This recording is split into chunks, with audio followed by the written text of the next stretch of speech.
तो ये काफ़ी अच्छा सवाल है इंक्लाइंड प्रोजेक्टाइल के ऊपर। इस सवाल में क्या है कि पी पॉइंट से एक स्टोन को फेंकना है, तो उसको कितने वेलोसिटी से फेंका जाए ताकि वो इस इंक्लाइंड पे 90 डिग्री के एंगल पे गिरे। देख रहे हैं ना, hit the inclined at an angle perpendicularly लिखा हुआ है। वो पॉइंट का इंक्लाइंड के बेस से हाइट एच दिया हुआ है और वेलोसिटी कितना होगा वी का वैल्यू पता करना है। ठीक है, तो शुरुआत करते हैं। सबसे पहला स्टेप, हमें दो एक्सिस लेना होगा, एक एक्स एक वाई। किधर एक्स और वाई मानेंगे? इंक्लाइंड के केस में आपको पता है इसी एक्सिस को हम लोग एक्स मान ले रहे हैं और इसके ठीक परपेंडिकुलर इसको हम लोग वाई मान लिए। ठीक है, एक्स और वाई दोनों हो गया। अब आपको ये भी पता है कि acceleration due to gravity G तो डाउनवर्ड काम करता है, लेकिन अगर आप गौर करें तो ये थीटा है तो जी के दो कंपोनेंट टूटेंगे। इधर क्या क्या टूटेगा? ये वाला कंपोनेंट क्या होगा भाई?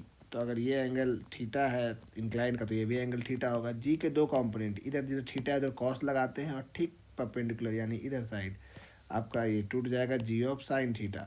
ये वाला देख रहे हैं ना, ये वाला। तो ये हो गया जी ऑफ साइन थीटा, यानी एक्सेलरेशन के दो component. G of cos theta चूँकि ये वाई की ओर है तो ये वाई कंपोनेंट, ये चूँकि एक्स की ओर है तो एक्स कंपोनेंट होगा। अब आपको ये इस तरह से फेंकना है कि यहाँ पे ये कितने एंगल पे गिरे भाई? 90 डिग्री के एंगल पे। यहाँ पे ये 90 पे हिट होना चाहिए। अब ये 90 डिग्री के एंगल पे हिट हो, यानी कि यहाँ पे जो वेलोसिटी है वो वेलोसिटी 90 यानी कि इस डायरेक्शन में जा रहा है वो वेलोसिटी, समझने के लिए। और ये डायरेक्शन कौन सा डायरेक्शन है? वाई। यानी कि इस पॉइंट पे जहाँ पे हिट करेगा इंक्लाइन पे, यहाँ पे एक्स कंपोनेंट ऑफ वेलोसिटी कितना होगा? जीरो होगा उस पॉइंट पे। अच्छा, इनिशियली अगर आपने पार्टिकल को फेंका है तो आप जिस डायरेक्शन में फेंक रहे हैं ये कौन सा डायरेक्शन है? ये ना तो एक्स है ना तो वाई है, क्योंकि एक्स और वाई आप कुछ ऐसा मान बैठे हैं। ये आपका वाई है और ये आपका एक्स है।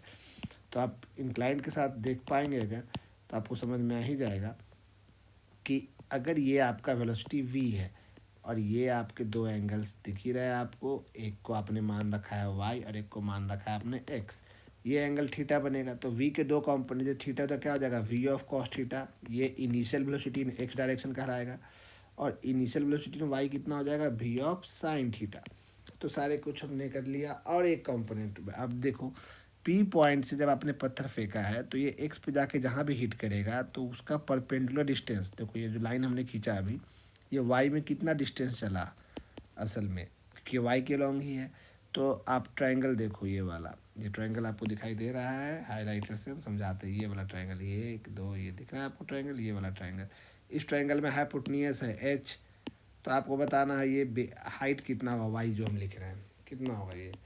तो आपको पता है अगर ये वाई एंगल है तो उस हिसाब से ये वाला एंगल भी थीटा बनेगा। दिख रहा है ये वाला एंगल, क्योंकि ये थीटा है तो ये भी थीटा होगा। ये एच है तो ये Y is equal to H of cos theta हो जाएगा। ठीक है, एच ऑफ कॉस थीटा। तो अब इस तरह के सवाल में हम लोग क्या करते हैं? दो डायरेक्शन बांटते हैं। कौन कौन सा? एक एक्स डायरेक्शन और एक वाई डायरेक्शन। क्या क्या गिवन है? Initial velocity in x direction कितना दिया है? ये V of cos theta. Initial velocity in Y direction कितना दिया हुआ है? V of sine theta. दोनों चूंकि पॉजिटिव साइड में है तो प्लस में लेंगे। Acceleration in x direction, x का वैल्यू आप देख सकते हैं यहाँ पे, ये रहा एक्स का वैल्यू दिख रहा है। लेकिन आप गौर कीजिए एक्स का वैल्यू का एरो नीचे की ओर है और एक्स हम ऊपर की ओर माने हैं, तो इसलिए एक्स का वैल्यू माइनस में जी साइन थीटा और ए वाई का वैल्यू कितना आ जाएगा? प्लस में जी ऑफ कॉस थीटा। अब हम सब जानते हैं V equal to U plus A T होता है। अगर एक्स की ओर लिख रहे हैं तो सब कुछ एक्स कंपोनेंट लेंगे। अभी बताया जहाँ पे हिट करेगा वी एक्स का वैल्यू जीरो हो जाएगा, बताया ना, यहाँ देख लीजिए, ये देखिए ये वाला पॉइंट, वी एक्स का वैल्यू जीरो हो जाएगा। X component of velocity zero है। यू एक्स का वैल्यू है वी कॉस थीटा और एक्स का वैल्यू माइनस में जी साइन थीटा इंटू में टी। उस हिसाब से जी साइन थीटा इंटू में T is equal to V of cos theta. तो यहाँ से टाइम का वैल्यू कितना आ गया? T is equal to V by g cos theta divided by sine theta. आप जो कॉट थीटा लिख सकते हैं, लेकिन अभी हम इसी फॉर्म में रहने देंगे ताकि हम वैल्यू में जो कटना हो तो आराम से कटे। अब यहाँ पे y इक्वल टू क्या फॉर्मूला होता है? S equal to U T plus half A T square, वही लिख रहा है half A Y into T square. तो y में कितना हाइट जाना है आप गौर कीजिए, यहाँ पे देखिए एरो जा रहा है मेरा इस जगह पे, ये y में आपका डिस्टेंस दिख रहा है ना, एच कॉस थीटा, वही y का वैल्यू है। तो हम यहाँ पे y के जगह लिखेंगे H of cos theta is equal to U Y का वैल्यू कितना है? V sine theta into T का वैल्यू पुट करेंगे, अभी जगह कम है तो नीचे पुट कर लेंगे, प्लस में हाफ ए वाई का value G of cos theta into T A square.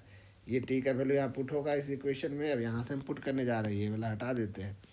H cos theta left hand side में है, इधर क्या क्या आएगा, v of sine theta into में टी की जगह क्या लिख देंगे, v by g cos theta by में साइन थीटा, ठीक है, प्लस में half g of cos theta और टी का स्क्वायर। टी का स्क्वायर कैसे करेंगे भाई, तो भी का स्क्वायर जी का square cos square theta by में साइन स्क्वायर थीटा। कोई ये तो कैंसिल हो रहा है भाई, और तो कहीं कुछ कैंसिल हो नहीं रहा है। तो यहाँ से आपका जो वैल्यू आया एच इंटू में कॉस थीटा, वो कॉस्ट को इधर ले आइए दोनों साइड, तो एच इक्वल टू क्या क्या बचेगा, कॉस अगर डिवाइड में गया तो ये वाला में तो बचेगा आपको भी स्क्वायर बाई में जी, क्योंकि कॉस भी ये वाला कॉस कट जाएगा, कॉस दोनों के डिवाइड में जाएगा, ठीक है ना, ध्यान रखिएगा। ये वाला कॉस जो है हाईलाइटर से दिखाया आपको, तो अगर ये वाला कॉस जो है वो एक बार इसके में डिवाइड होकर इसको कैंसिल करेगा और इसको डिवाइड करके इसको कैंसिल करेगा, डिवाइड होके जाएगा, तो हम डायरेक्ट लिख रहे हैं, ठीक है। V square by g plus में यहाँ पे भी आएगा वी स्क्वायर, एक जी तो यहाँ भी कैंसिल हो सकता है, वी स्क्वायर बाई जी और यहाँ 1/2 पहले से है तो 2g cos square theta, cos by sine सीधे कॉट स्क्वायर थीटा कर देते हैं ना, कॉट स्क्वायर थीटा, क्योंकि कॉस बाई साइन कॉट होता है, अब कुछ कटने का जगह बच नहीं रहा है, इसलिए कॉट स्क्वायर थीटा।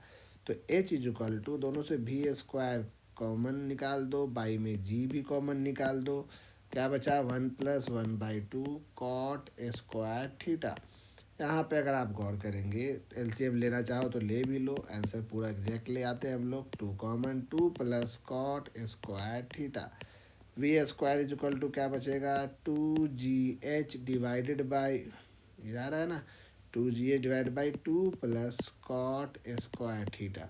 तो वी इज इक्वल टू हमारा आंसर क्या हो जाएगा, स्क्वायर अगर हटा दे ये स्क्वायर हट जाएगा तो ये चला जाएगा अंडर रूट, यही हमारा आंसर, ठीक है ना।